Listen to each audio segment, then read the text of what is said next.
2025ರ April 22ರ ಬೆಳಗ್ಗೆ ಜಮ್ಮು ಮತ್ತು ಕಾಶ್ಮೀರದ ಸುಂದರ ತಾಣವಾದ ಪಹಲ್ಗಾಮ್ ಕಣಿವೆಯಲ್ಲಿ ಎಲ್ಲವೂ ಶಾಂತವಾಗಿತ್ತು. ಬೈಸರನ್ ವ್ಯಾಲಿ ಎಂಬ ಹಸಿರು ಮೈದಾನದಲ್ಲಿ ದೇಶದ ವಿವಿಧ ಭಾಗಗಳಿಂದ ಬಂದ ಪ್ರವಾಸಿಗರು ಸಂತೋಷವಾಗಿ ಕಾಲ ಕಳೆಯುತ್ತಿದ್ದರು. ಮಕ್ಕಳು ಓಡಾಡುತ್ತಾ ಆಟವಾಡುತ್ತಿದ್ದರು, ಕುಟುಂಬಗಳು ನಗುತ್ತಾ ಫೋಟೋ ತೆಗೆದುಕೊಳ್ಳುತ್ತಿದ್ದರು. ಪ್ರಕೃತಿ ತನ್ನ ಸೌಂದರ್ಯವನ್ನು ಹರಡಿಕೊಂಡಿತ್ತು. ಎಲ್ಲವೂ ಸುಂದರವಾಗಿತ್ತು, ಶಾಂತವಾಗಿತ್ತು. ಆದರೆ ಕೆಲವೇ ಕ್ಷಣಗಳಲ್ಲಿ ಆ ಶಾಂತಿ ಚೂರಾಗಲು ಹೋಗುತ್ತಿತ್ತು. ಹಠಾತ್ ಕೆಲ ಶಸ್ತ್ರಸಜ್ಜಿತ ವ್ಯಕ್ತಿಗಳು ಅಲ್ಲಿ ಕಾಣಿಸಿಕೊಂಡರು. ಮೊದಲಿಗೆ ಜನರಿಗೆ ಗೊಂದಲವಾಯಿತು. ಅವರು ಭದ್ರತಾ ಸಿಬ್ಬಂದಿ ಇರಬಹುದು ಎಂದು ಕೆಲವರು ಭಾವಿಸಿದರು. ಆದರೆ ಮುಂದಿನ ಕ್ಷಣದಲ್ಲಿ ಕೇಳಿಸಿಕೊಂಡದ್ದು ಗುಂಡಿನ ಸದ್ದು, ಜೋರಾಗಿ, ನಿರಂತರವಾಗಿ. ಕ್ಷಣಾರ್ಧದಲ್ಲಿ ಅಲ್ಲಿದ್ದ ಎಲ್ಲರಲ್ಲೂ ಭೀತಿ ಆವರಿಸಿತು. ಬಚಾವಾದವರ ಹೇಳಿಕೆಯ ಪ್ರಕಾರ ದಾಳಿ ನಡೆಸಿದವರು ಕೇವಲ ಗುಂಡಿನ ದಾಳಿ ಮಾತ್ರ ಮಾಡಲಿಲ್ಲ. ಅವರು ಕೆಲ ಪ್ರವಾಸಿಗರನ್ನು ನಿಲ್ಲಿಸಿ ನಿಮ್ಮ ಧರ್ಮ ಯಾವುದು ಎಂದು ಕೇಳಿದರು ಮತ್ತು ನಂತರ ಅವರ ಗುರುತಿನ ಆಧಾರದ ಮೇಲೆ ನಿರ್ದಯವಾಗಿ ಗುಂಡಿಕ್ಕಿದರು. ಇದು ಸಾಮಾನ್ಯ ದಾಳಿಯಲ್ಲ, ಇದು ಗುರಿಯಾಗಿಸಿಕೊಂಡು ನಡೆಸಿದ ಕ್ರೂರ ದಾಳಿ.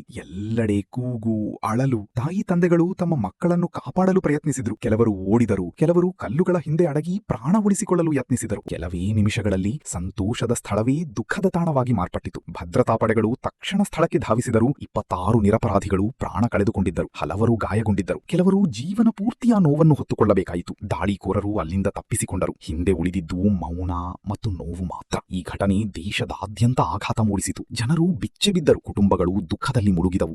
ಭಾರತ ತಕ್ಷಣದ ಆತುರದ ಪ್ರತಿಕ್ರಿಯೆ ನೀಡಲಿಲ್ಲ. ಬದಲಾಗಿ ಅದು ಶಾಂತವಾಗಿ ಯೋಚಿಸಿ ಯೋಜನೆ ರೂಪಿಸಿತು. ಈ ಪ್ರತಿಕ್ರಿಯೆಗೆ ನೀಡಲಾದ ಹೆಸರು ಆಪರೇಷನ್ ಸಿಂಧೂರ್. ಭದ್ರತಾ ಸಂಸ್ಥೆಗಳು ಭಯೋತ್ಪಾದಕ ಜಾಲಗಳ ಬಗ್ಗೆ ಮಾಹಿತಿ ಸಂಗ್ರಹಿಸಿತು. ಉಪಗ್ರಹ ನಿಗಾವಹಣೆ, ತಂತ್ರಜ್ಞಾನ ಮತ್ತು ಮಾನವ ಗುಪ್ತಚರ ಬಳಸಿ ದಾಳಿಗೆ ಕಾರಣರಾದವರನ್ನು ಗುರುತಿಸಲಾಯಿತು. ರಾತ್ರಿ ಕತ್ತಲನಲ್ಲೇ ಭಾರತೀಯ ಪಡೆಗಳು ಆಪರೇಷನ್ ಸಿಂಧೂರ್ ಅನ್ನು ಆರಂಭಿಸಿತು. ಉನ್ನತ ತರಬೇತಿ ಪಡೆದ ದಳಗಳು ನಿಖರವಾಗಿ ಚಲಿಸಿದವು. ಮುಂಚಿತವಾಗಿ ಗುರುತಿಸಲಾದ ಗುರಿಗಳ ಮೇಲೆ ಕ್ರಮ ಕೈಗೊಂಡವು. ಪ್ರವಾಸಿಗರ ಸಂಖ್ಯೆ ಇಳಿಯಿತು, ಮೌನ ಆವರಿಸಿತು. ಆದರೆ ಕಾಲ ನಿಧಾನವಾಗಿ ಮುಂದುವರೆದಿತು. ಭದ್ರತೆ ಹೆಚ್ಚಿಸಲಾಯಿತು. ಜನರು ಮತ್ತೆ ಬರುತ್ತಾರಂಭಿಸಿದರು. ಕಣಿವೆ ನಿಧಾನವಾಗಿ ಚೇತರಿಸಿಕೊಳ್ಳತೊಡಗಿತು. ಆ ದಿನದ ನೋವು ಎಂದಿಗೂ ಮರೆಯಾಗುವುದಿಲ್ಲ.